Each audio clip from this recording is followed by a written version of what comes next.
స్వామి, నిన్ను తలచుకున్నప్పుడు మా హృదయం కరిగిపోతుంది. అది భక్త లేక భావమా అనేది మాకు తెలీదు. అది ఎంతో లోతైన నీ ప్రేమబంధం. కష్ట సమయాలలో నీ చిరునవ్వు మమ్మల్ని ముందుకు నడిపిస్తుంది. నీ చూపు మాలోని ధైర్యాన్ని నింపుతుంది.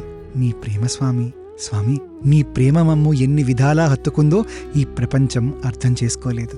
మా నుండి ఏమీ ఆశించకుండా మాకు అన్నీ ప్రసాదిస్తున్నావు. మా ప్రతి శ్వాసలో, ధైర్యం పొందిన ప్రతి క్షణంలో, మా గుండె సవ్వడిలో, ప్రతి దయాభావంలో మేము నిన్నే అనుభవిస్తున్నాం. స్వామి, మా రాతలను తీర్చిదిద్దిన విధాతవు నీవు. నీతో అనుబంధం కేవలం ఒక జ్ఞాపకం కాదు, మా జీవితాలకు అర్థమూ అదే, పరమార్థమూ అదే. నీ ప్రేమను పొందే అర్హతను ఇచ్చి ఆ ప్రేమను మాకు పంచుతున్నందుకు నీ పాదాల దగ్గర మమ్మల్ని మేము సమర్పించుకోవడం తప్ప నీకేమివ్వగలము స్వామి. ఈ శతవర్ష జన్మోత్సవాన స్వామి నీకు శతసహస్ర వందనాలు.